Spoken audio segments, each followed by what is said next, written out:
Who knows who Geoff Emerick is? Okay, if you don't know who Geoff Emerick is, he was one of the 5 original Beatle engineers. But, that being said, he's had a long career, and he's won lots of Grammys, and he's been one of those guys who changed the business. And he passed away yesterday.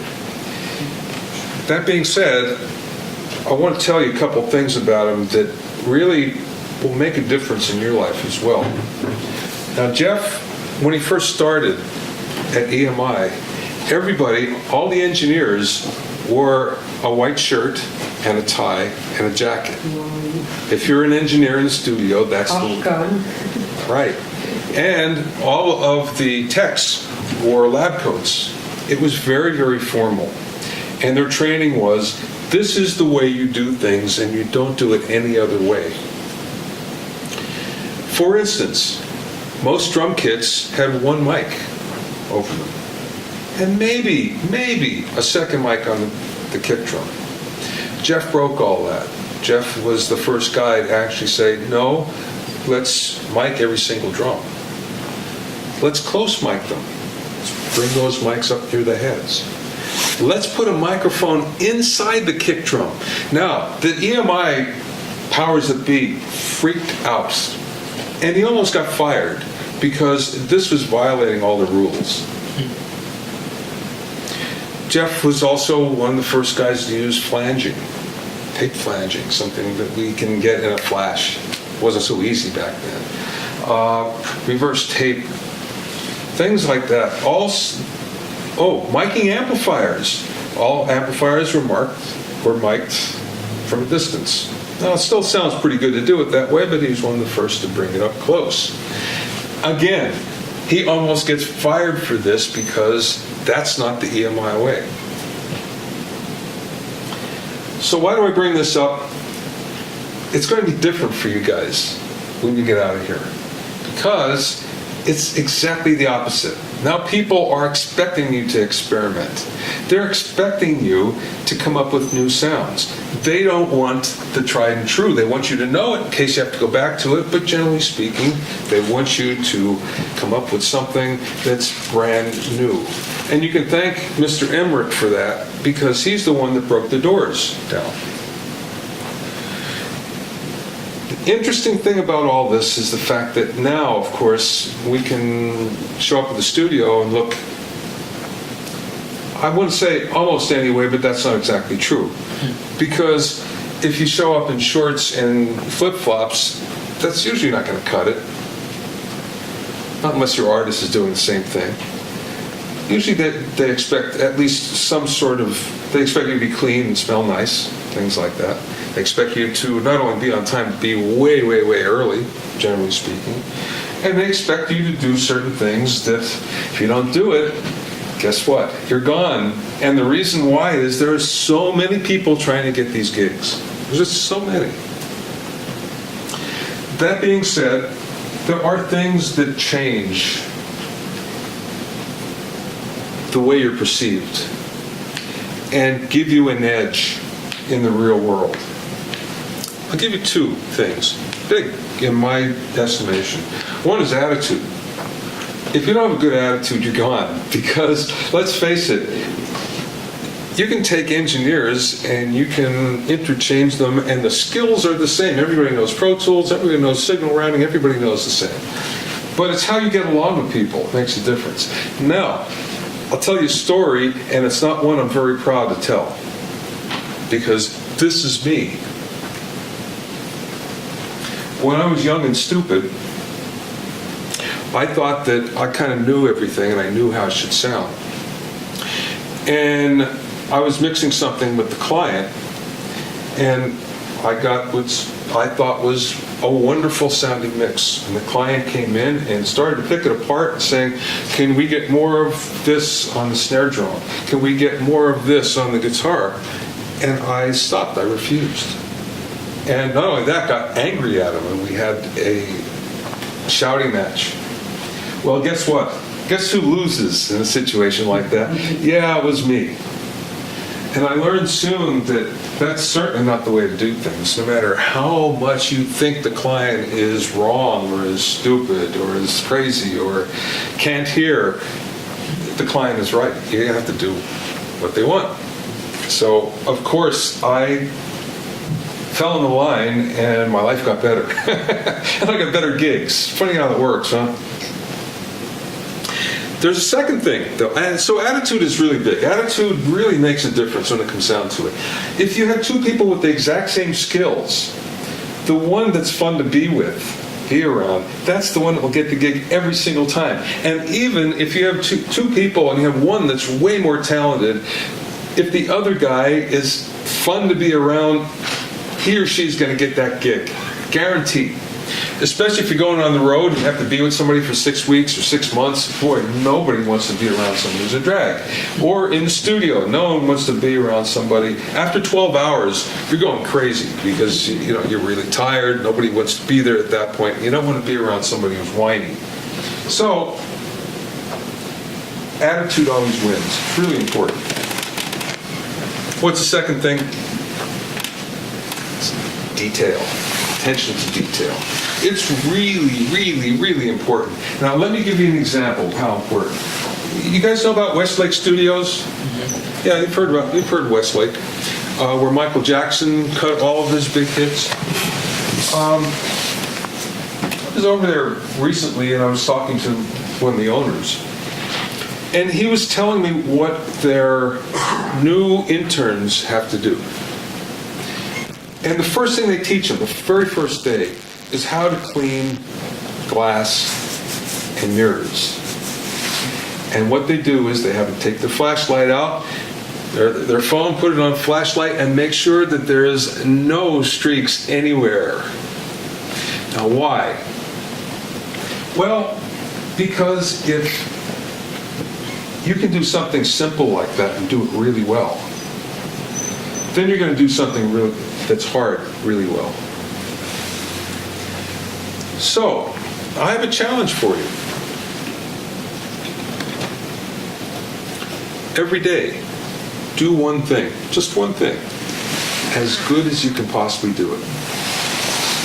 Doesn't matter if it's driving down the street, put all of your effort and all your attention in driving down the street.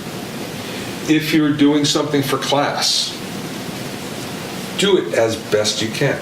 If you're installing a new app, make sure it's installed and everything is absolutely perfect. If you're learning a new plugin, you install a new plugin, learn everything about that plugin you possibly can. Go through every single preset, go through every parameter. Do one thing every day as best you can. And you're going to find that this is going to become something that's second nature to you, and also you're going to be shocked at how much you learned just after a month. It's just amazing. Not only that, when it comes to getting a gig, it's super important. I'll give you another story. Super famous engineer at Conway Recording. Now, you know Conway? Another big studio. The engineer comes out of the studio. There are 3 runners that are standing there. And there's a wastebasket in front of them. Engineer goes and says, "Who emptied that wastebasket?" And everybody's afraid to say anything. And the one guy steps forward and says, "I did it." He says, you're my new assistant. Come by Capitol Records tomorrow." Hired him as assistant. He was there for 3 years and now has gone on to a successful career himself. Attention to detail. It's super, super, super important.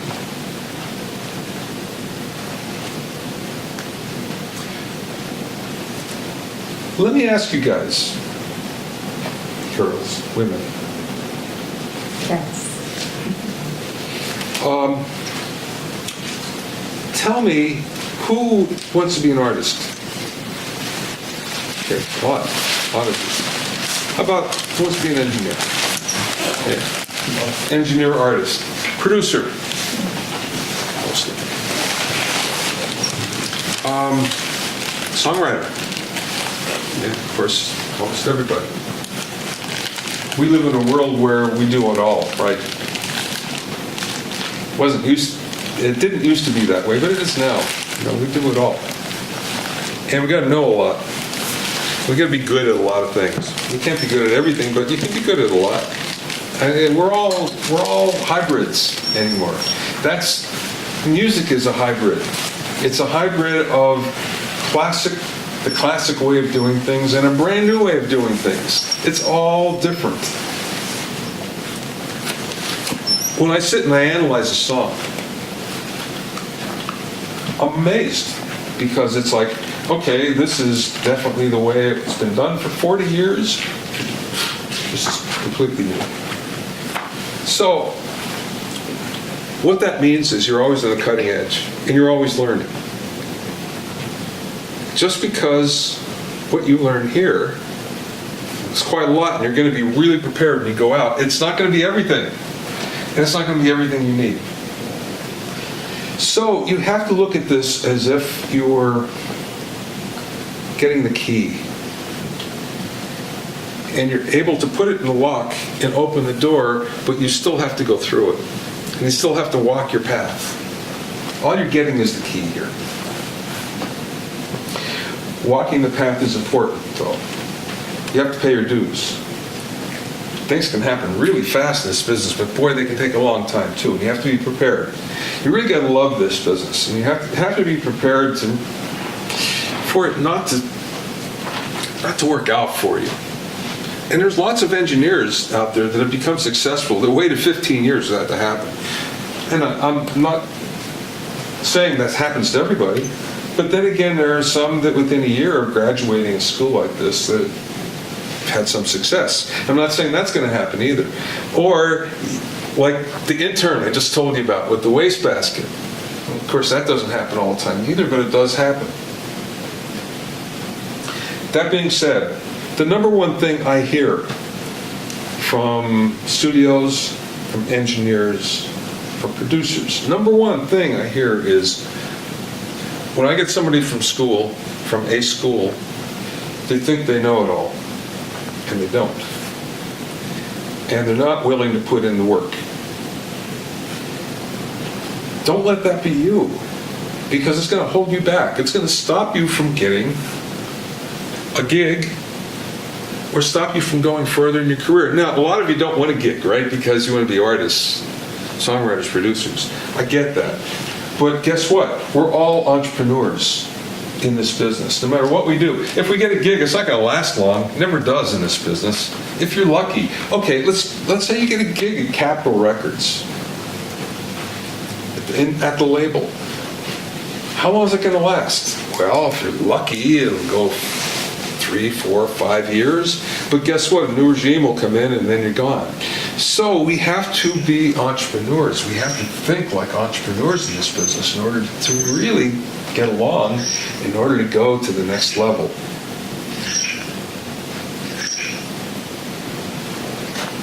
With that in mind, who has a website? Okay. You don't have one. Why? I thought you said who has one. You have a website. Who does not have one? Why not? There's no excuse. I love it. Okay, who else? Who else does not have one? I don't have one.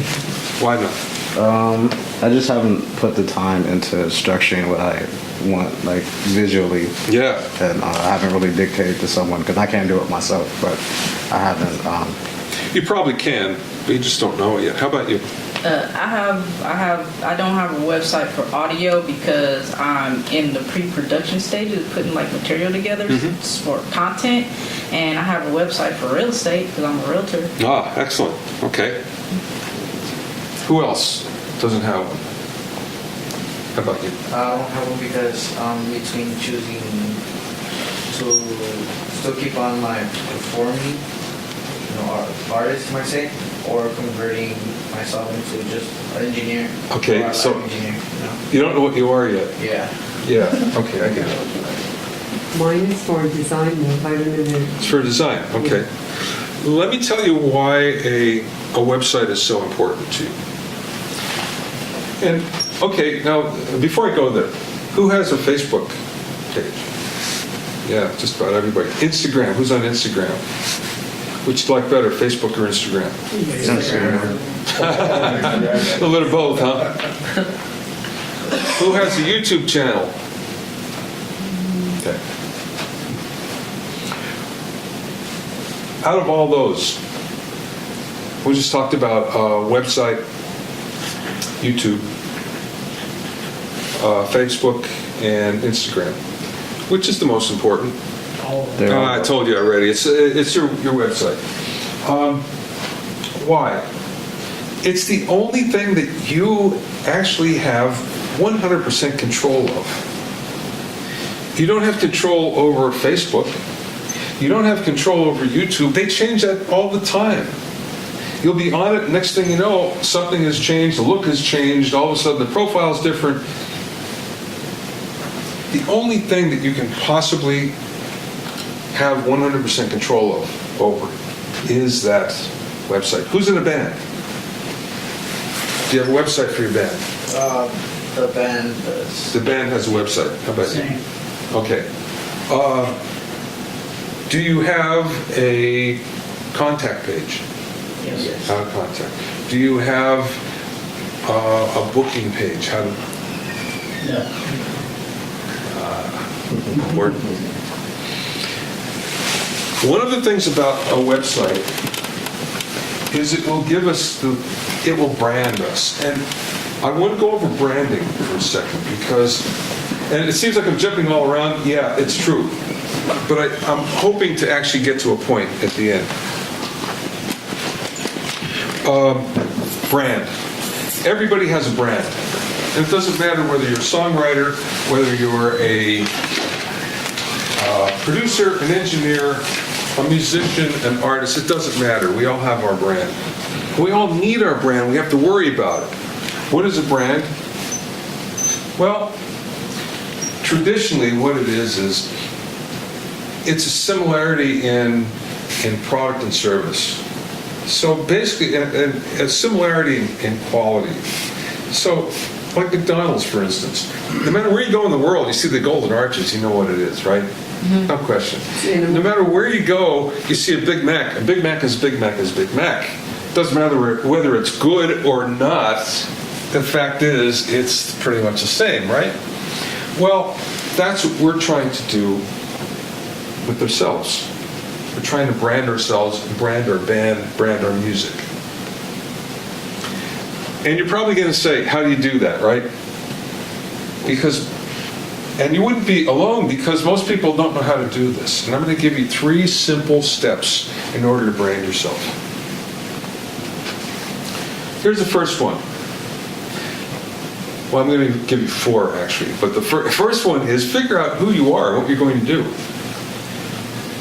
Might not be easy because I know we're all hybrids, right? We all do lots of different things. But that being said, we can still figure this out. We can still figure because ultimately we know. Ultimately. To go from there, what's the next step? What do we have to know in a brand? Well, I'll tell you what. The name is important. So, for instance, it's your name. What do you call yourself? What do people call you? For example, with me, the first part of my career, I was Bob Owsinski. And it never felt right. My business cards, everything said Bob. But yet everybody called me Bobby. And one day it was like, I'm Bobby. And from that point on, everything felt better. I mean, it just felt right. Maybe your name is Ronald, and you're saying Ronald everywhere, and people are calling you Ron or Ronnie. You feel more comfortable with that.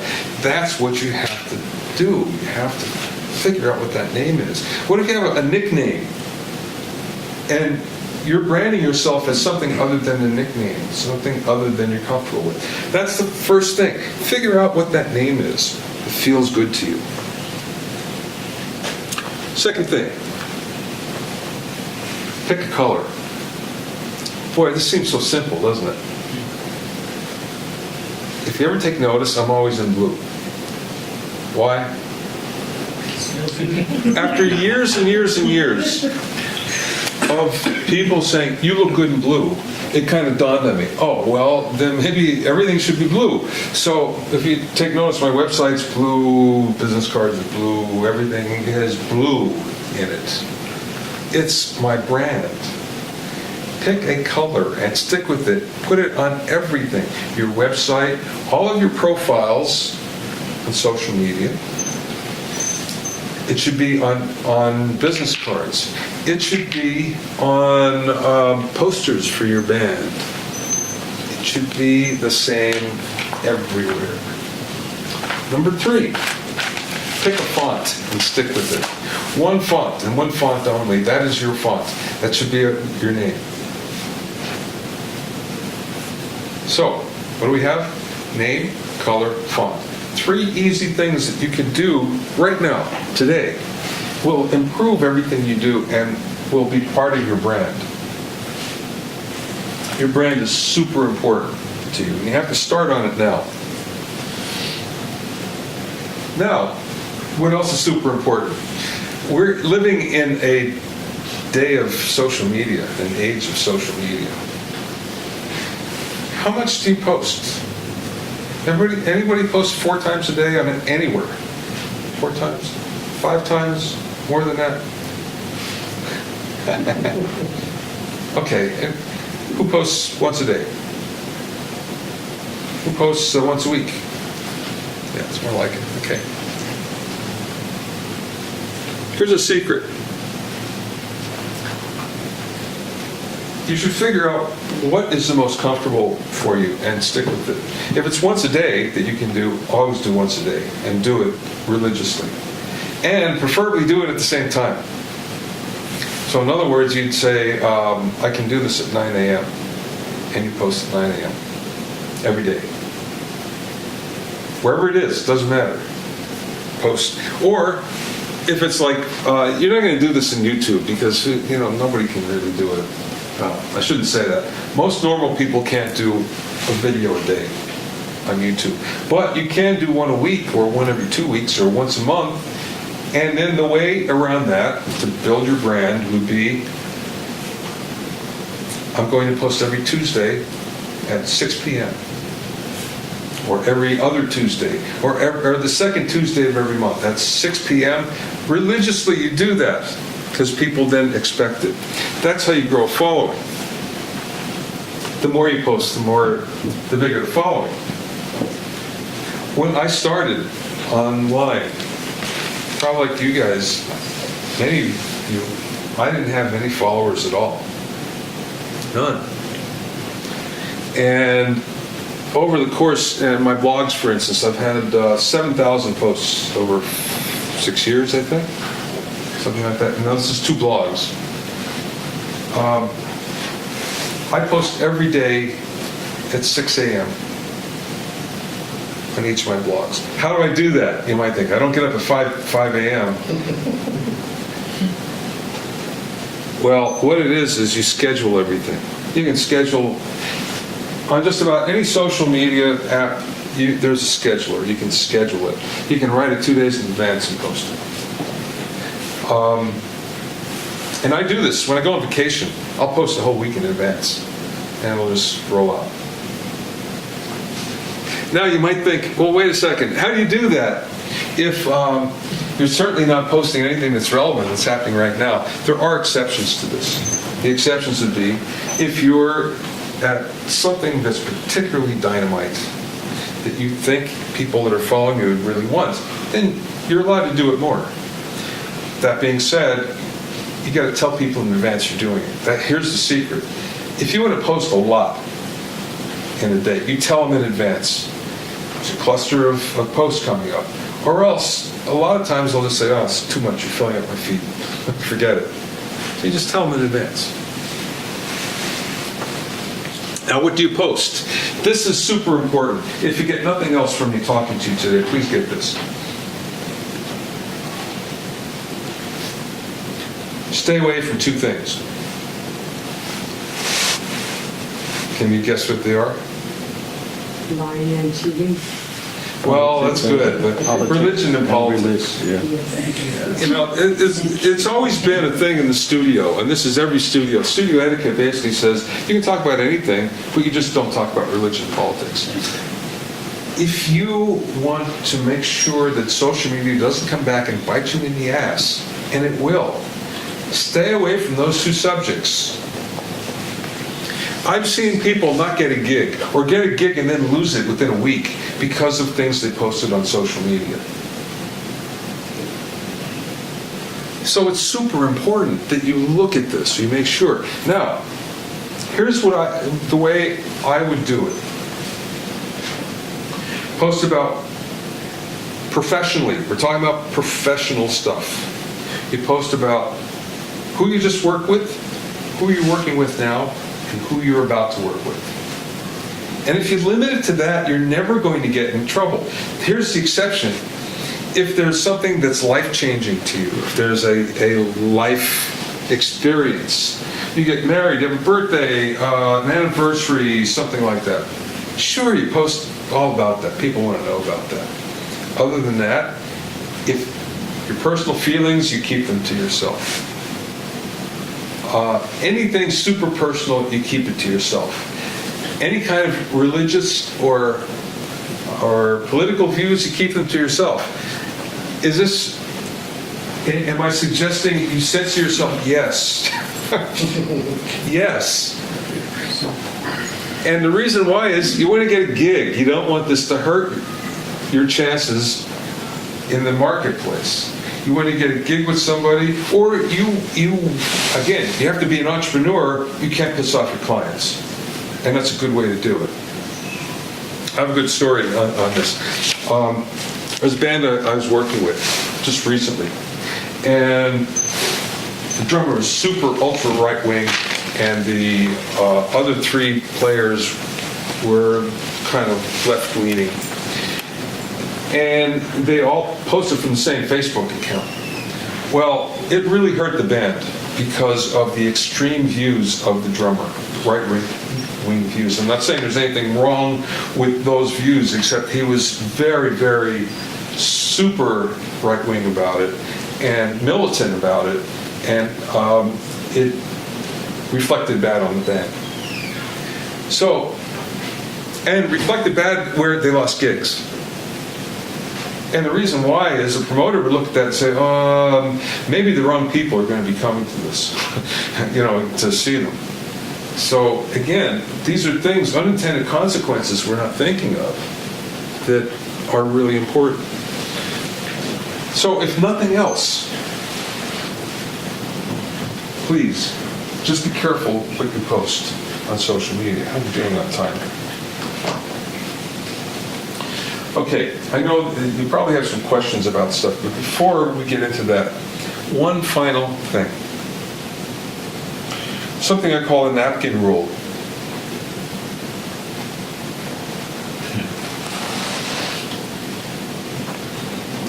Up until now, this has been you guys.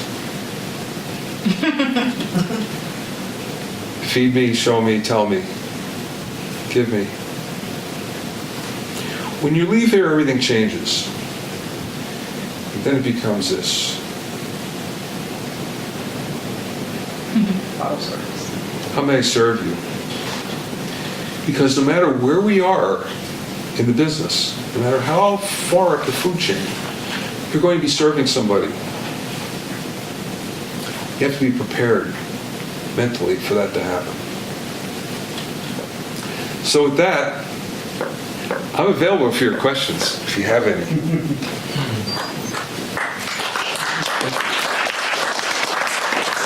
I know I rambled in different areas, and actually, the funny part is, I have a really good presentation. That's most of this, but it's a little more focused, and I lost it in the cloud. You're not supposed to lose things in the cloud. I lost it, and all of the other versions of it. It's making me crazy. It's like, how does this happen? So anyway, be careful. Sometimes it's better not to be in the cloud, which I found out. So, any questions? Yes. Well, thank you for coming out Oh, and my pleasure. sharing your experience and your talents with us. My question is, I have two questions. One is, how do you get published? And two is, do you have a staff and when did you get one? How do you get published, meaning Meaning, like, you know, how you're A an book? author, you write books. oh, book? Well, here's how it happened for me, but I don't think it's common. I wrote my first book, The Mixing Engineer's Handbook. And here's the story behind that. I was a good engineer. I could record stuff and it sounded great. People would hire me for that. I was not a good mixer at all. I mean, it really wasn't. I couldn't figure it out. But I knew all these great guys. And I thought to myself, you know, if I'm having these problems, there's probably other people that are having the same problems. So I went and I interviewed all, you know, just the best guys in the business, best people in the business. And that became the basis of the book. So it's not that I'm so smart, I'm not. I just know smart people. So I wrote the book, and I wrote the whole thing first. You're not supposed to do that if you're a writer, but I did. And then I sent it out to 5 different publishers in our business. There were 5 at the time, there's not now. And they all wanted it. But a lot of them took a long time to get back. One took a year to get back to me, actually, if you can believe that. So I went with the one that was most aggressive. And the guy is still my champion. He's still the guy I go to for everything in business. And you know, what happens is you write a book and you say that everybody does this. Everybody says the same thing. I will never do that again. Because, you know, a lot of brain cells die in the process. So that's what I said, but it was a hit. And there was a lot of people that wanted that information. So the publisher came back and said, would you like to do another one? I said, no. And he kept on coming back around. Finally, I did the second one, Recording Engineer's Handbook. It was a little easier. And then I did the Mastering Engineer's Handbook. It was easier, and I kept on going. It became really easy after a while. Now I self-publish.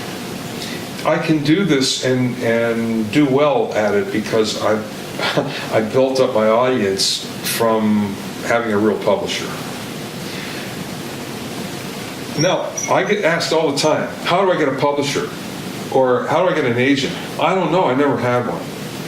How do you get a publisher like HarperCollins or somebody? I don't know, I never did it. All I know is the ones that are in our business and how I did it. So I don't think I can tell you how these things happen to me, but I don't know that it's great advice one way or the other. Do I have a staff of people? No, I don't. I have some people that help me on occasion, but generally speaking, no. I try to be as self-contained as possible. That being said, there's a lot of things I don't do as a result or don't do as quickly as I like. That may be changing in the future. And one of the big problems is finding someone who is really good at the tools that I need. When I say I need an assistant, everybody thinks I need an assistant for the studio, and I don't. What I really need is somebody to be an online assistant that knows a lot of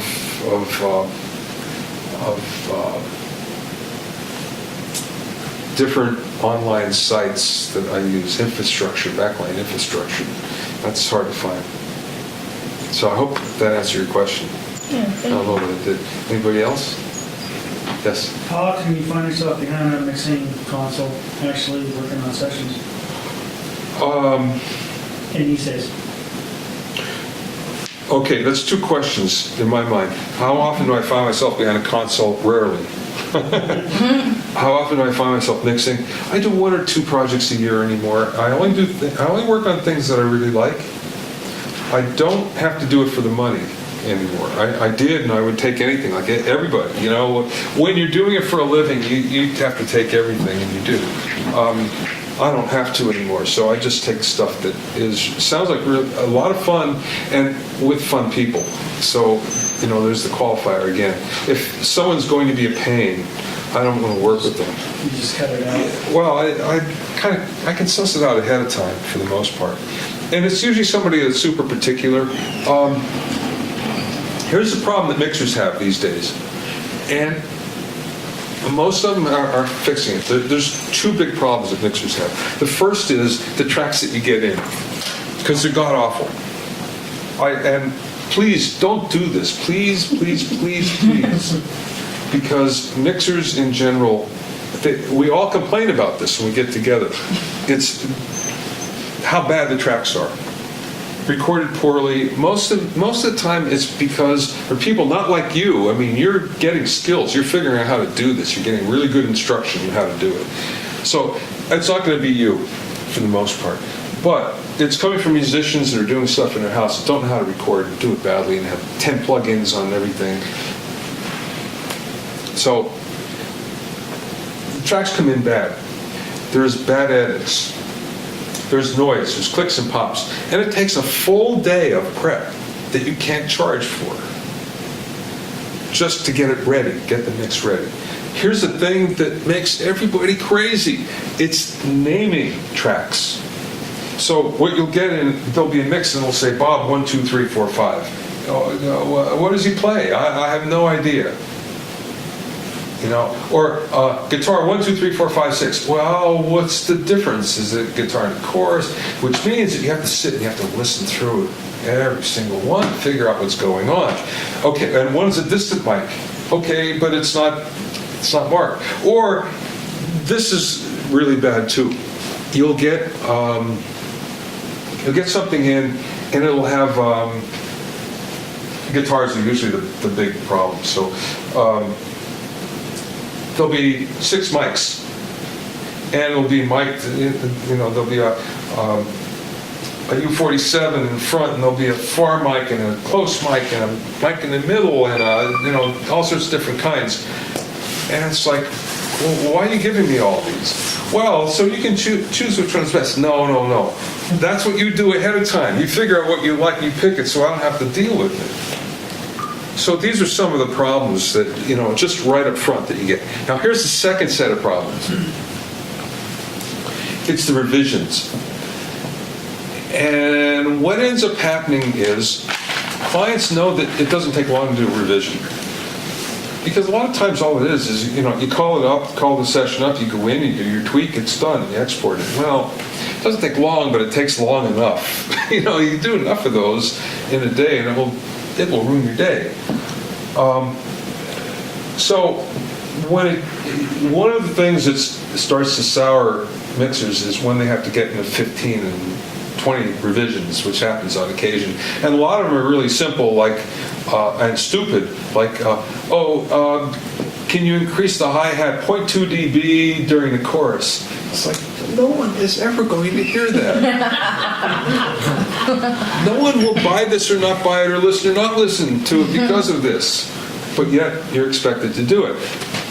Now, if you got a major client, if you got Katy Perry asking for that, you're probably going to say, you pay me a bunch of dough, so yeah. And I can charge you a lot for this, so I will. But a lot of clients can't do that anymore, and you're on a fixed budget. So what we end up doing is saying, guess what? You got 3 revisions or 4 revisions, and that's it. So you better make up your mind in those revisions. But, you know, that's one of the big problems with mixing. Those 2 things, actually. Anybody else? Yes? Do you do like something related to music every day? Do you take days off? Is there anything that inspires you to do more engineering or music? I rarely take a day off. Okay. Rarely. But what I do is super fun. I look forward every day when I get up to doing it. When I go on vacation, I now take 4 vacations a year. I like to cruise, so I can go take a cruise someplace. That doesn't mean I won't work. It means instead of working 10 hours a day, I'll work 5. But I still work. But it's fun. I don't mind it at all. So all I can say is, if you find something that's a lot of fun and you want to keep on doing it, then, you know, you won in life. That's pretty good. Yes?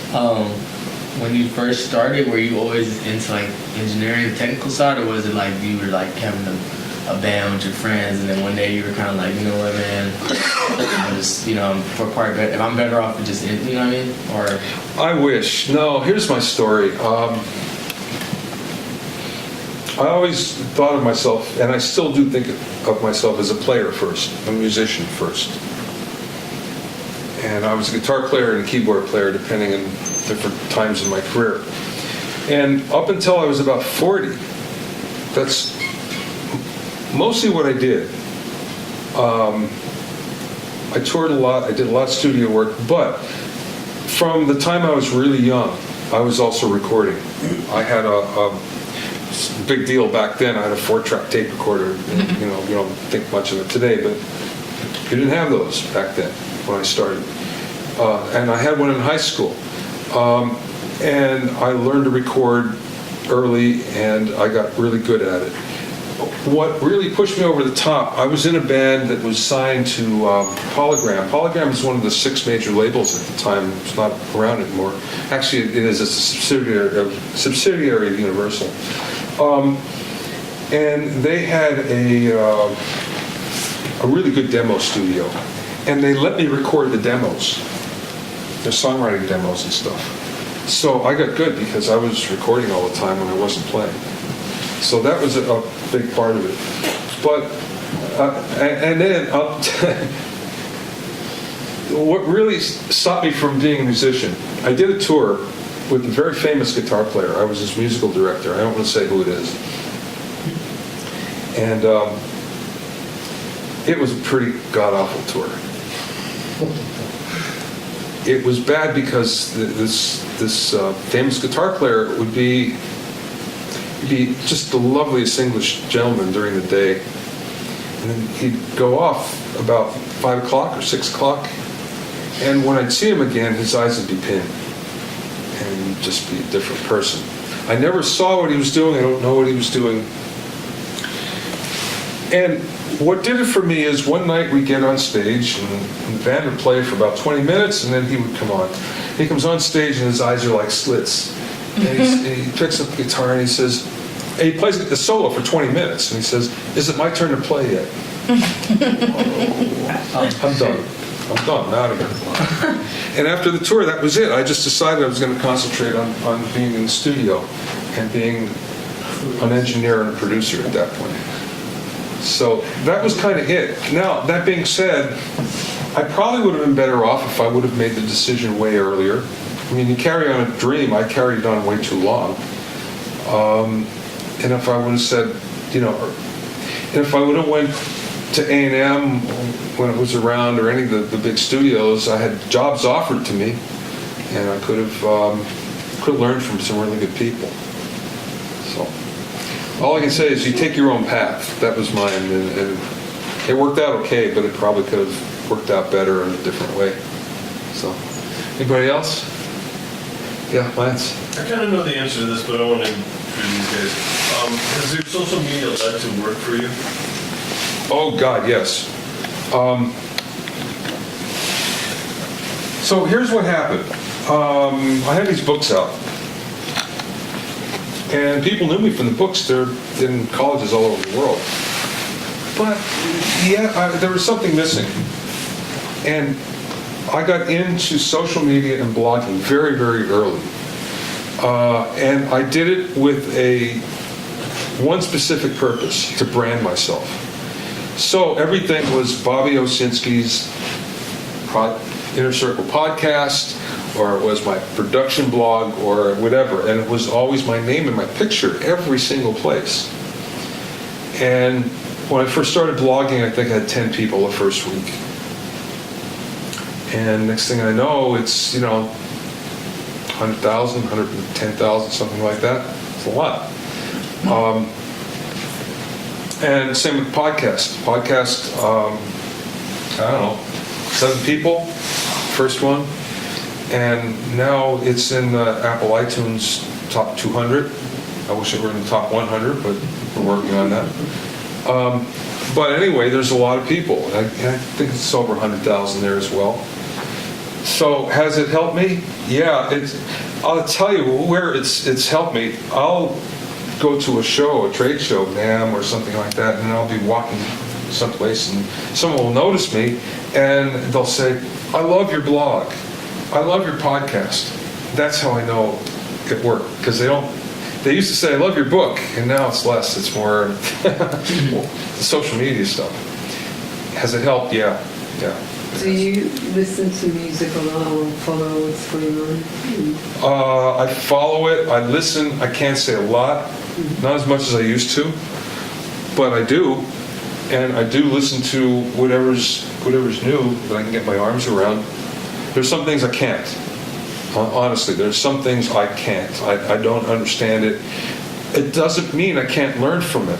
And here's one thing I have learned, and hopefully you'll take from this as well. Just because you don't like a style of music or you don't like a song or an artist, it doesn't mean that you can't learn from it. So for instance, every hit has captured lightning in a bottle. Every single one. That's not easy to do. Believe me, it's not. I've had a bunch of minor hits. I've never had a huge one blow up. Even the small ones are hard to get. So when somebody does grab it, millions of people love it. There's something special about it. So you can learn from it. You should go in and you should analyze it and try to learn. What is going on here? What's the instrumentation? What's the arrangement? What's the melody like? Is it the vocals? You can learn from it. I do on a regular basis. I do listen all the time, and I do an analysis to find out why I think people like it, or what's different from what I know about or was used to, or whatever.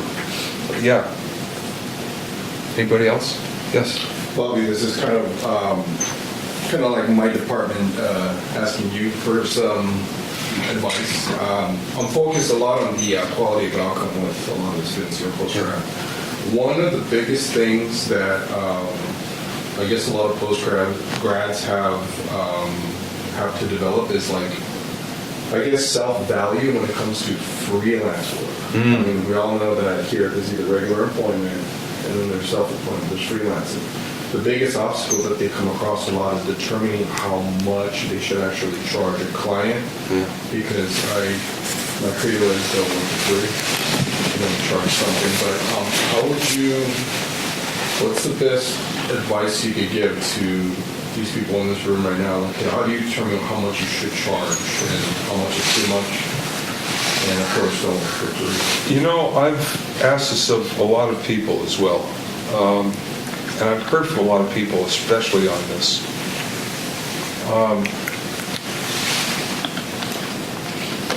I just wrote this book. It's the music business advice book. And it's not my advice. It's from everybody on my podcast. I always ask them at the end, what's the best piece of business advice that you have? And that's what this is, it's a compilation. It's not me. But that subject has come up a lot. And I think here, the general consensus is, when you first start, you work for whatever you can, because you need the credit, you need the contacts, so you do whatever. There comes a point in time when that changes, though, when now you have to begin to charge. And there's a certain thing, you have to find out what the market will bear. So, what are other people making? That's the one thing to find out. What are other people making? But you should say at that point, this is what I'm worth and this is what I'm going to charge. I'm not going to take anything less than that. That's only after you've made your way up the food chain a little bit. So you have some credits and enough people know you. But right in the beginning, you have to take whatever you can. You need that experience. When I first started, when I first came to Los Angeles, I had $500 in my pocket and slept on somebody's couch for 6 weeks or something.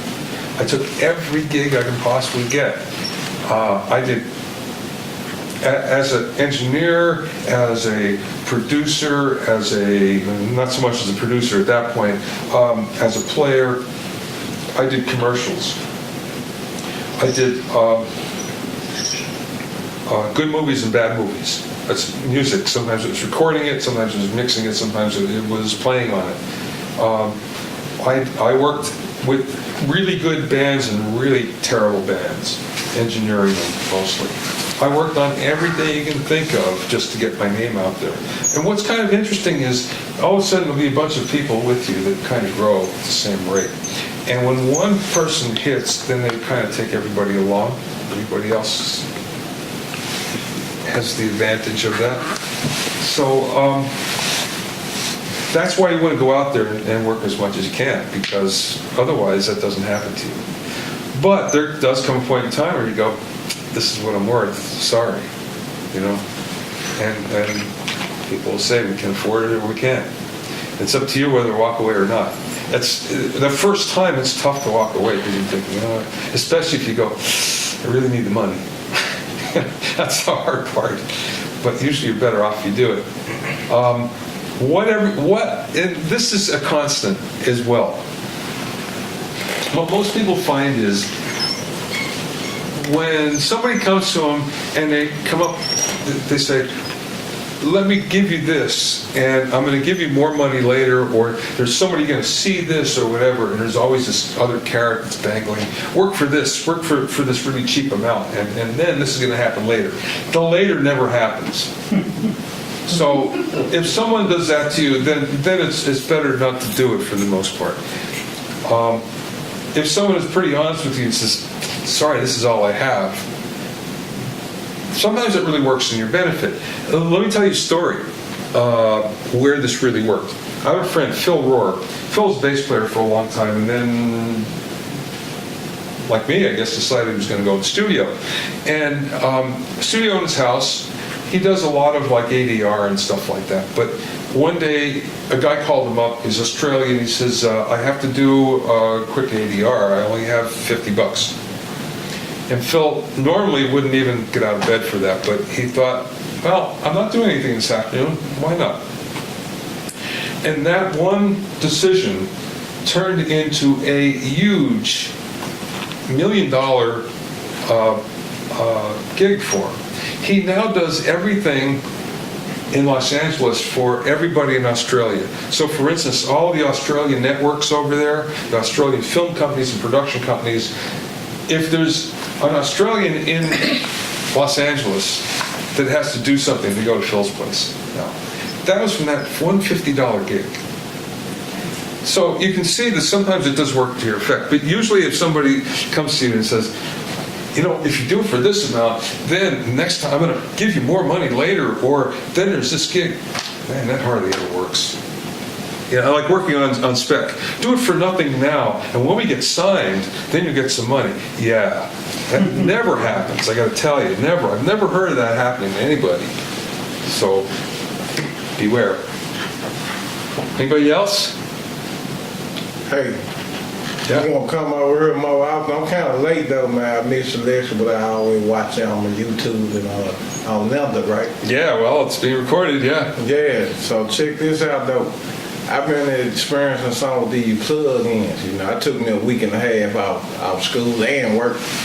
You know, working Koreatown out there, talking to like 800 people a day, trying to convince them to see things my way. So, you know, then dealing with this here.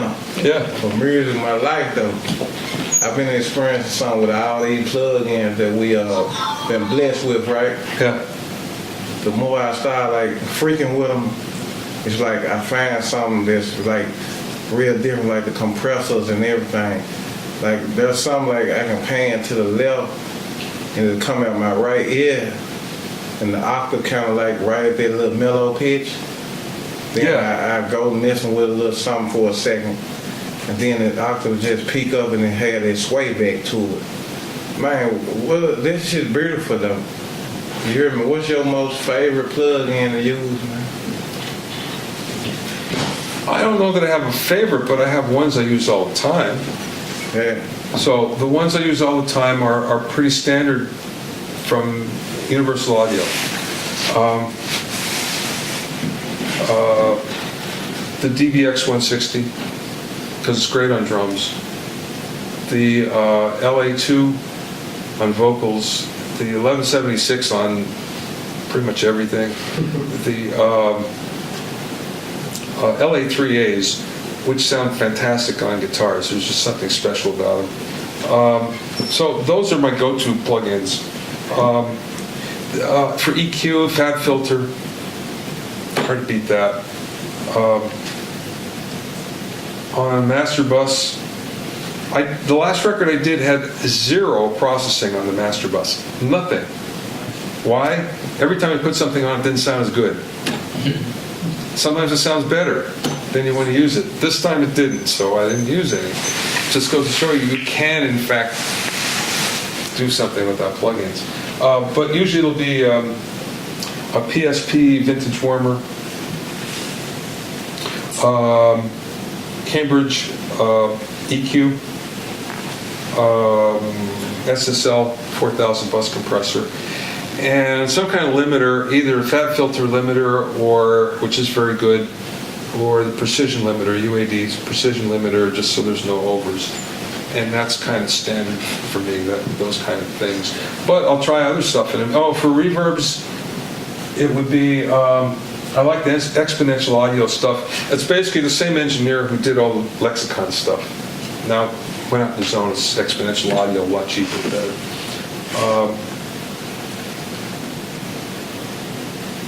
Stuff like that.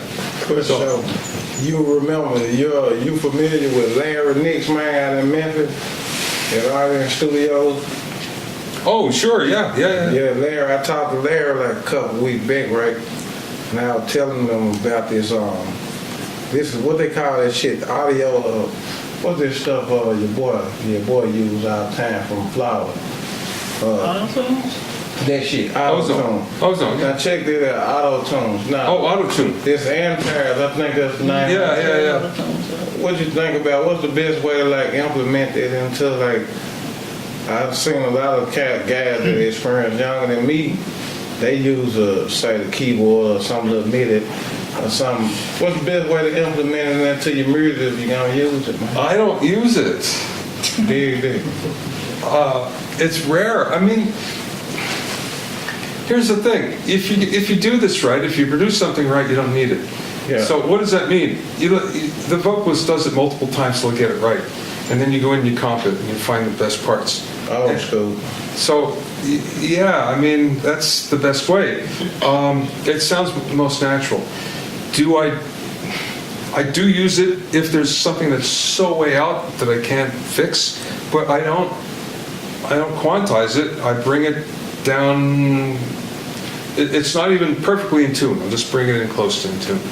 I remember I did a blues album with an acoustic bass that was way out of tune. I couldn't get the guy wasn't that good, so he didn't play in tune well.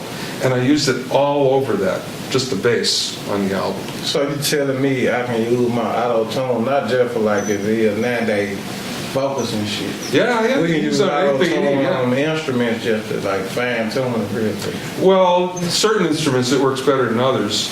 Yeah. I wouldn't put it on the guitar where it's corded, keyboard chords and stuff. Although, Ceremony, what is it? Melodyne. Melodyne Pro will do that. So, but again, I don't use it much. Yes. Do you use a CRM? Do I use CRM? Mm-hmm. Yes. You mean my online infrastructure, CRM? Mm-hmm. Yes. CRM is customer relations manager, and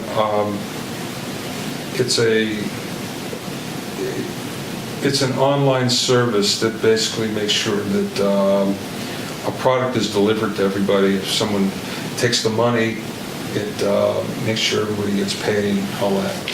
Yes, I use Kajabi. Kajabi? Kajabi, K-A-G-A-B-I. I have a question. Yeah. So it's kind of a two-part question. Sure. At what point did, I guess, the expectation of what you had for your career became reality, and you looked around and you were like, okay, I'm really doing what I initially set out that I wanted to do? And then from where you are now, and you look back over everything you've accomplished throughout your career, are you satisfied? Oh, I'm way satisfied. It took a long time, though, I have to say. Because I had the dream that everybody has. You picture yourself one way as an artist, as a producer, you picture yourself one way, and you think that's going to happen, and maybe it does, maybe it doesn't. And if it doesn't, then you think, well, okay, wait, it's probably, if it hasn't happened by now, it probably isn't going to happen. So what else can I do? How else can I manage this? And that's a second reality that kind of sets in. And that's what happened to me. Because I always pictured myself more as a very successful, well, first of all, in a band that was successful, and then as a producer. As a producer, I've had some success, but not huge. I mean, not household word huge. But actually, for me, when I started to do my online courses, believe it or not, that's when I started to feel a whole lot more, like I accomplished a lot more. And maybe it was because I was working for myself, so I kind of set my own boundaries of what I had to do, and I was giving back, and people were digging it. So that was really, it's very satisfying. But it took longer than I thought. Yeah. So it's safe to say that you recognize the opportunity right there in your face when it was time. Yeah, you can say that. Yeah. You can say that. It just took a long time to recognize. It's hustling, man. That's what it's called, hustling. Yeah. So, Lance is giving me that look. Anybody else? No. Okay. We can go. Okay. Anybody got questions? Did you have a second part? Well, I mean, that was Oh, that is, okay. Yeah, the answer both. Well, thanks for having me, guys. Thanks. I got one more. Like, so since your social life is kind of your professional life, Yeah. right? Do you have a social life where you hang out with your friends? Sure. Like, parties and stuff? Well, let me say, the one thing I try to do is go have lunch with people every day. Every day? Every single day. I go out and I have lunch with somebody. Who pays? You pay? They pay? Either way, Okay. at this point in life, it doesn't matter. Let's put it like that. But that's what kind of keeps me sane. Otherwise, it'd be hard. I go out when I'm invited. I'll go to industry events. I don't get invited as much as I used to, but I do get invited. So, for instance, if there's one coming up on Friday, I'm probably going to go to that. There's a Wednesday event. It's audio. It's invite only. It's just for audio geeks, and it's usually 60 or 70 people. Geoff Emerick would come all the time. It's the last time I saw him, matter of fact. And I always go to that if I can. So yeah, I have a life. That's what it's called. That was up, man. The gathering, the live. Well, okay, what that was Pete Dell, who we were talking about before. Yeah. Pete used to work at Universal Mastering. Universal Mastering, every Wednesday, would take all their clients up to a Mexican restaurant. And when Universal closed their mastering group down, he just kept it going. But he would invite people that he knew. So like I say, it's invite only. Small group, maybe 30 people. But it's cool. Again, you never know who's going to show up. How can you get in there? You have to get an invite. Yeah, you need an invite. And not from me, you need it from the guy who runs it. So. Anyway, thanks everybody. All right. I enjoyed it.